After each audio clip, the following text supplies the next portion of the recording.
Pirates of the Caribbean, Dead Man's Chest. That's right, folks, we're back to talk more pirates. It just had to happen. I feel like this franchise is in a really interesting place where it could go literally anywhere. If they want to reboot it, do another story, they're not going to pay Johnny Depp to come back. So, I mean, it's kind of an interesting place. We just had D23 happen this past weekend. Nothing in any capacity of the word in terms of Disney mentioned Pirates of the Caribbean. So it's the perfect time to talk about a dead franchise, a franchise that has its heart buried in its chest, buried within another chest, stranded on an island that you can't access because you've been cursed to walk, not even walk, just be trapped on a boat for your, ever, and you can only go on land once every decade. It's Dead Man's Chest, okay? We had a very successful first movie called Curse of the Black Pearl. We just talked about it. Very fun movie. And now Gore Verbinski is back, and he's like, I'm going to make two movies back to back. They're going to be huge in scale. And you, the audience, you're going to eat it up. I'm going to give so much money to Disney for this thing. And we're going to revive. We're just going to keep making this franchise awesome. And this movie, there's so much going on here.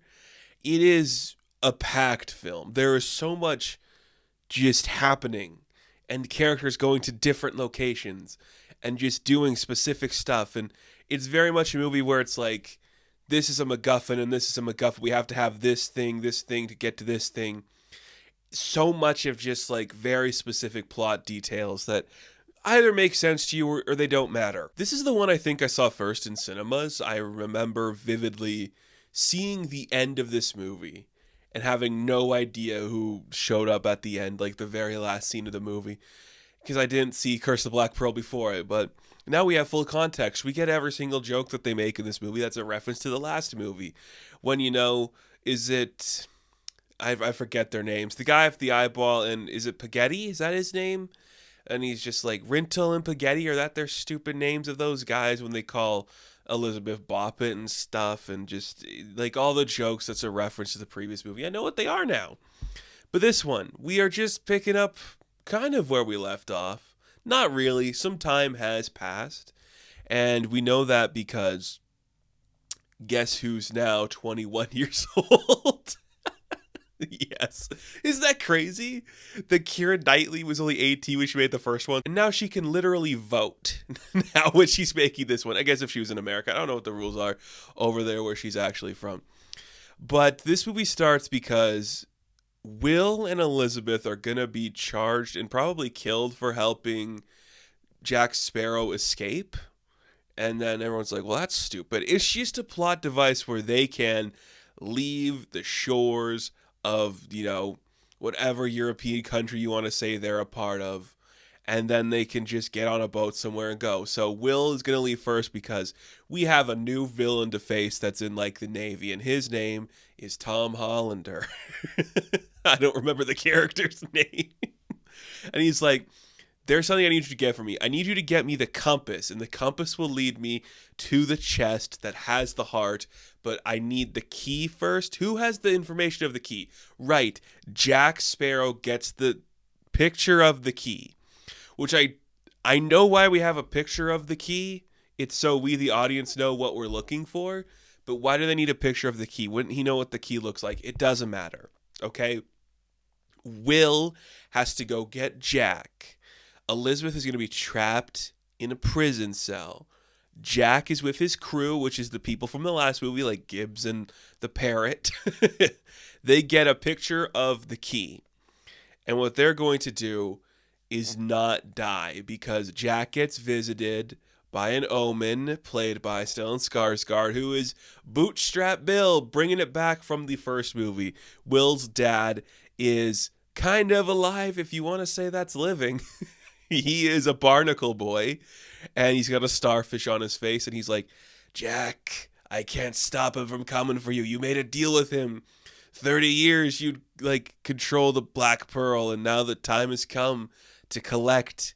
And that's our first tease of Davy Jones showing up, and it's everything you know. He's just like a spirit, a wanderer that roams the seas, that helps anybody who thinks they're going to die. They can join his crew and serve him for a century. and then they can do whatever. And we learn that Bill took this bargain because he was being dragged at the bottom of a ship, and they just came to him and said, like, we could save you. And he's like, I made a mistake. Now I'm part of this crew. I'm giving you the warning, Jack. He's coming for you. So Jack's plan is, oh, shit. Time to get to land because he can't step on land. And if I'm stuck on land, at least I'm kind of safe. But not really, because we know his goons can get on land. We don't know that yet, though. This leads us to our big first set piece of the film, which is a problematic island with problematic caricatures. We talked a lot about this type of portrayal, especially going back to early days of movie tales when we talked about King Kong. That movie came out in 1933. This one comes out in 2006. You would hope and you'd imagine that in that time we would have maybe changed the way we present, these like indigenous islanders who are covered in war paint and use spears and have like a primitive mindset and stuff like that. You'd think we would have done something better, but it's even the fucking Ewok thing where they see this guy and they're like, well, that's our god. But I guess the joke is that they actually want to eat Jack, so he's the god, but they're going to cook him on a fire. It's portraying this culture poorly. We just have to get it out of the way because it's a big part of this movie. It does lead to some really interesting set pieces, which I do genuinely like. I enjoy the stuff with Jack kind of like trapped on like a skewer. He becomes a kebab. Like, that is really inventive. And who else would come up with that? It's kind of fun. I like them. I like the rest of the crew like trapped in like these like weird bone balls that they have to like climb the side of a mountain of. That's really exciting and it looks really cool and it's doing something fun. And it just gives you a little more of like, we're just being silly. We're amping this up really high. It is getting much more money behind it. We are doing a lot more stuff here. So it's going to get crazy. There's going to be some weird cannibals trying to eat a guy. And don't worry, there's also going to be a Kraken. I guess we should just get it out of the way. There's a Kraken in this movie. He is just a weapon controlled by our bad guy. And I guess let's just get into it. Perhaps the most impressive feat of CGI at that point. I think the scale before that was Gollum, and that is still very impressive. It holds up incredibly well. The next evolution is definitely Davy Jones. Bill Nye, he plays Davy Jones. He put all of those little dots on his face or whatever they did in 2006, and he said, what if I was the most emo guy you've ever seen? Davy Jones fell in love with a lady. Didn't work out. He put his heart in a chest, buried it, so he could be this monstrous thing who was tormented by his own existence.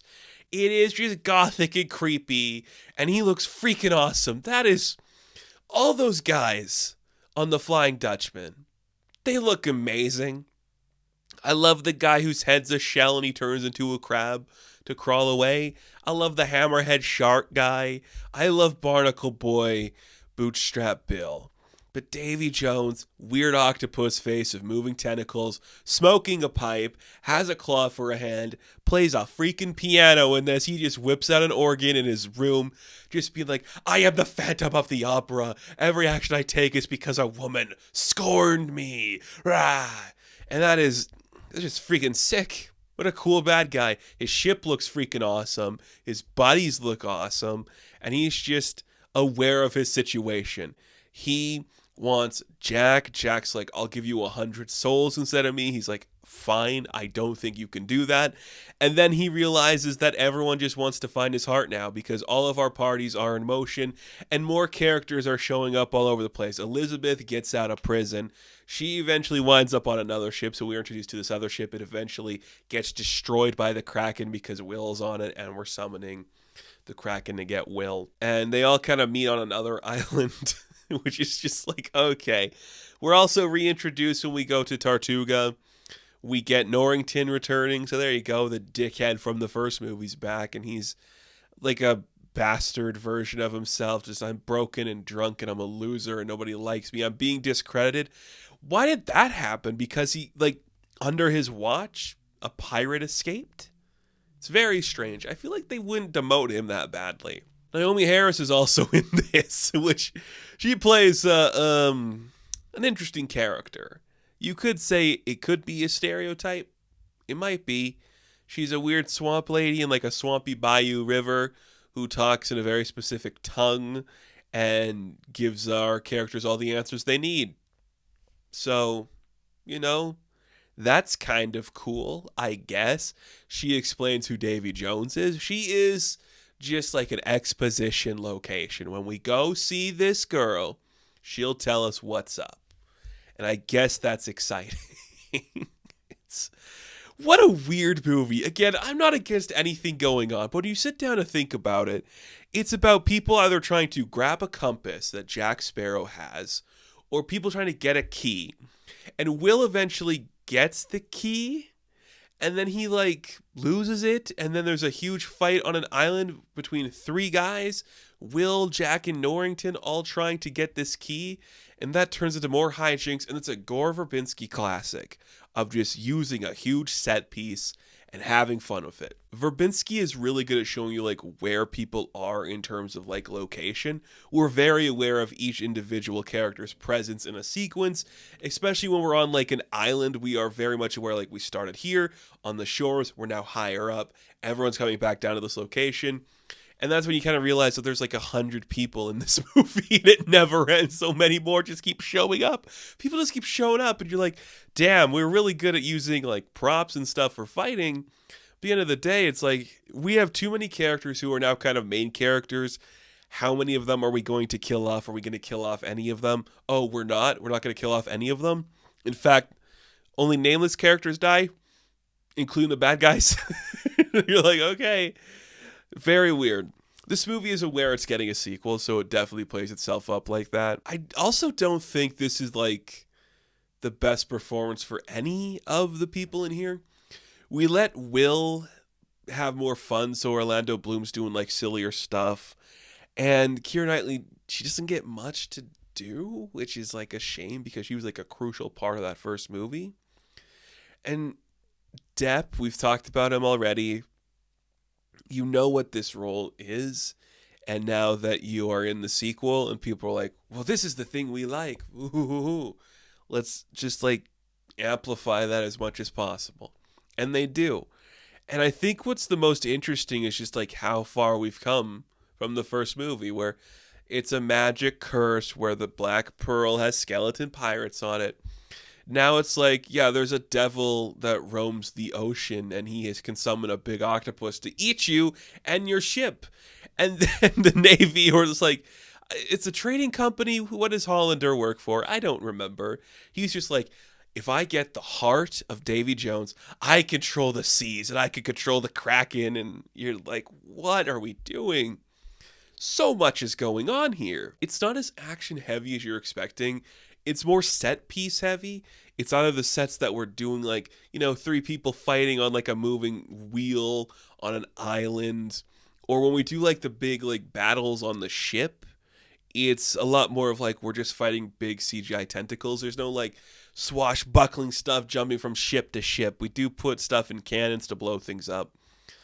But the ships look good. Everything looks good. Like the CG holds up incredibly well. It's a very competent and capable movie that is having a lot of fun, has a great sweeping score, is just fully embracing itself. And maybe this is to the detriment of the franchise as a whole, is that the more it tries to get loud, the more it loses the plot, which is like this romantic love story, because this movie kind of plays with the fact that Will gets mad at Elizabeth because he sees her kissing Jack for a minute. This is towards the end of the movie, but he's just too fucking annoying to do anything about it. It's one of my least favorite tropes we see in films, especially like a sequel film, where the two characters that were either like romantic leads or like best friends in the sequel, because they can't have an earnest conversation in the movie, there's going to be like divided attention in the next one, which when we get to At World's End we'll talk about more. But this is a lot of stuff going on. So Davy Jones gets the chest. The chest no longer has the heart.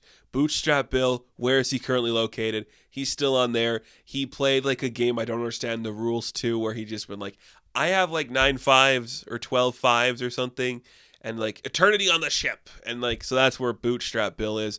Norrington and Tom Hollander have Davy Jones's heart in a sack. So now they're going to have to do something there.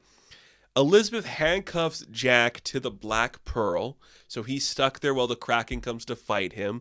Really fun moment where it spits out his hat and he's like, okay, get back into the belly of the beast. So the movie ends with Jack being swallowed by the Kraken. And then the rest of our characters, who are the main characters of the Black Pearl, they go see Naomi Harris and she's like, guess what? We can save Jack Sparrow. He's the only reason these movies keep getting made. And, oh, here's Barbossa. He'll go help us. Jeffrey Rush shows up. He's like, I'm doing a sequel now. And you're like, okay. And look, when I am a 7-year-old or 8-year-old watching this movie for the first time, I don't know who the fuck just showed up at the end. I don't know what this guy's deal is. Like, okay, I guess this random man's going to help us. I have a vivid memory of that, you know? So that's the movie. It is a lot of a movie. But it looks good. I would still put this up higher than a lot of modern blockbusters we have. The villain's incredible. Really cool look. The CG just holds up well. And, you know, it goes into, like, the sequel blockbuster thing where it's bigger, it's louder, the characters have less to do, it's less intimate, and more like caricatures of yourself. But it's still more fun than half the other sequels we get these days. And I commend it for that. I think it's earned its place in the pantheon of good movies. Look, it is a solid 7 to 8 out of 10. That's fine. You know, you compare this to like Ghostbusters Frozen Empire, at least it's something. Kind of. There's a fun idea there of like, you know, making a bet with the devil and then he's going to like torture you with his claw. So Dead Man's Chest, I don't know if I like it more than Curse of the Black Pearl, but I'm definitely sure it's all downhill from here. I think we're going to talk all the Pirates movies. Don't quote me on that, though. I did put a poll on the YouTube community page. People were like, you should do it. I'm like, okay. We're at least going to talk At World's End. Maybe we'll get to Stranger Tides and Dead Men Tell No Tales. Maybe. We'll see. But hey, Davy Jones. Jack Sparrow. I can't do a Davy Jones. I wish I could. Freaking cool guy. All right, thank you all for watching this episode of Fantastic Tales. Be sure to like and subscribe to the channel. As always, you can check me on Instagram, TikTok, and Twitter. And of course, I will catch you in the next one. Have fun. Stay safe. Good luck.